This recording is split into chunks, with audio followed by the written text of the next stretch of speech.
All right, hey, what's up, boys and girls? CheFPV's back. Just wanted to give you guys another kind of quick talk and thoughts to think about. I think the entire time that I've been doing what I've been doing in this whole creating content and allowing people to kind of follow what I'm doing, it's all been about just trying to help that one person, that other person similar to me.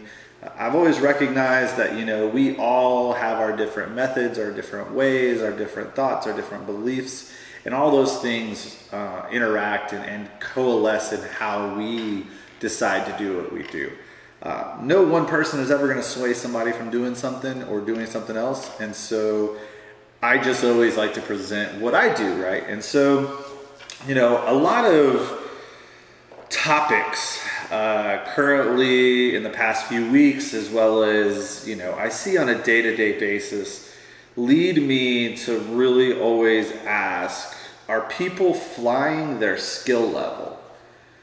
And what I mean by that is, I don't mean anything rude. I don't mean anything, to upset people or anything to question necessarily.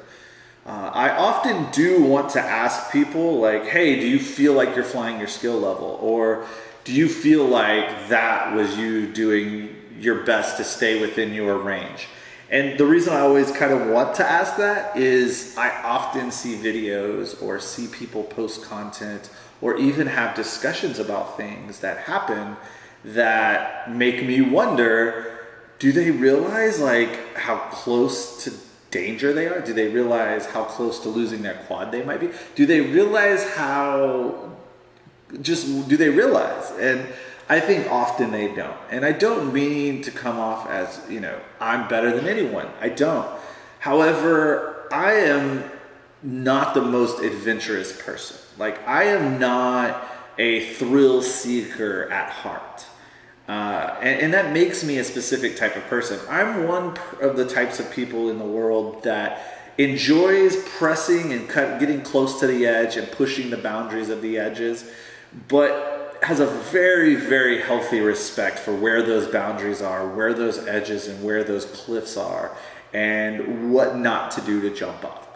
That being said, I've jumped off of some cliffs, I've made some bad decisions, and I've done some things in my life outside of FPV that show the type of individual I am. I'm an addictive personality. I'm engaging and very energetic about, passionate about getting involved in things when I really buy into something. And that makes me who I am. But it also is a huge part of how I fly. And I think that it's great to be an adventurous person. I think it's great to be one of those thrill junkies and adrenaline junkies that has to be on the edge. And I think those personality types come with a little bit more control, because if that's who you are and what you've always been, and you then start flying FPV, then you're going to have those same tendencies, and you're also going to have those same experiences prior that help you have like better control of the aircraft, basically, right?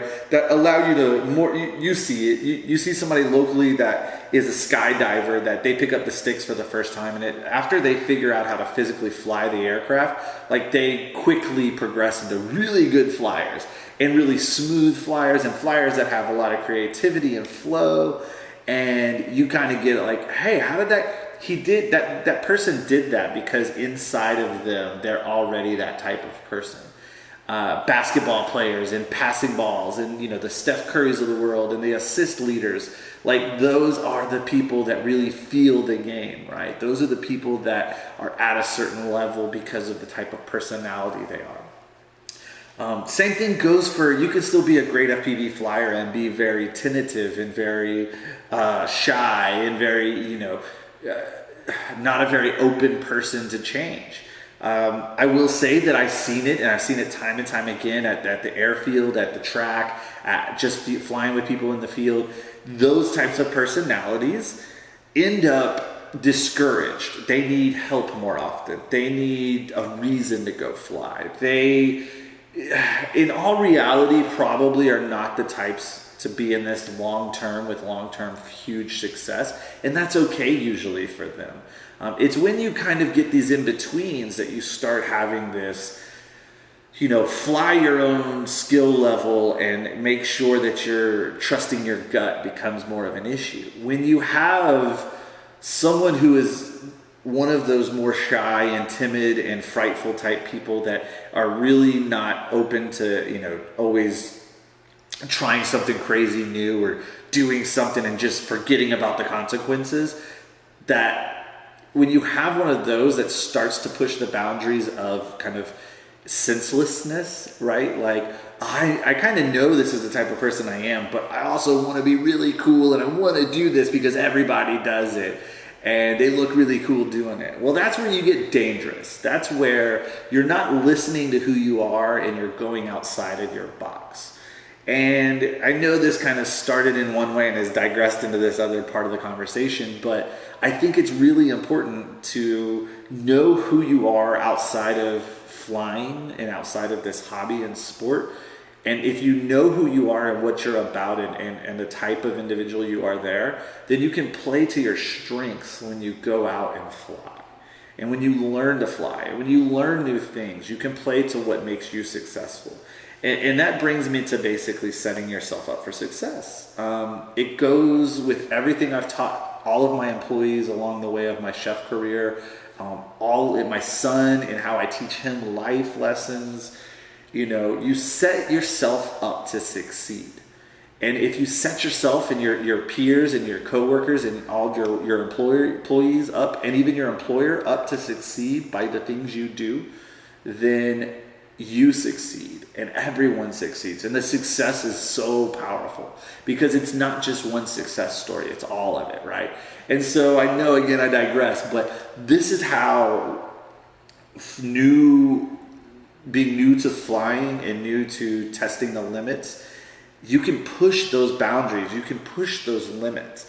But if you don't listen to who you are and what you are, then you're never going to really be successful at it. You're always going to be amped up and like, oh my gosh, how am I going to do this? Oh my gosh, I did it! If you even get it done. Or, oh my God, I didn't do it. And now your quad's lost, And what I'm talking about is going out and flying different situations. Going out and diving stuff that you've never dove before. Maybe you should inch your way up to that. Maybe practice with some trees in an area that you are very comfortable with and dive those trees over and over again and do flips and rolls and dive into them. And then go out and maybe, if when you get to that place that you really want to do that super cool dive of that super cool building and it's the right time and there's nobody around and your gut tells you just get it done and you can do this, then you go do it. But if you pull up to the spot and there's something throwing you off, or you plugged your quad in and you got a little fuzz that you never usually do, and you're like, you know what, I'm just going to push through it because I just got to get this done, you're probably going to make a mistake. You're probably going to have a failure. Maybe a ground wire from that hard landing yesterday kind of freed up, and now, halfway up the building, you're going to lose video, and then you're going to lose your quad or hurt somebody or something, right?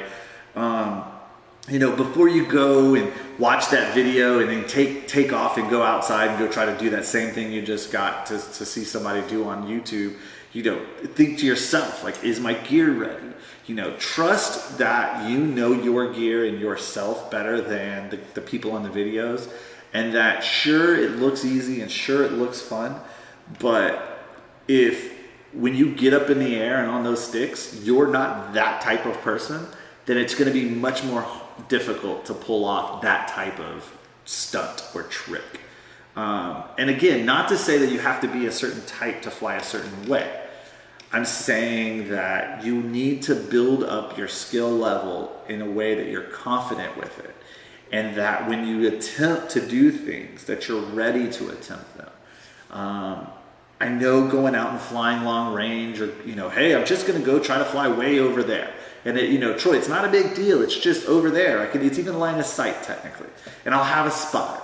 Well, that's great. But if you've never really started to test boundaries of line of flight or flying long distances, or you haven't been flying long enough, then when you staticate all the way out, what are you going to do?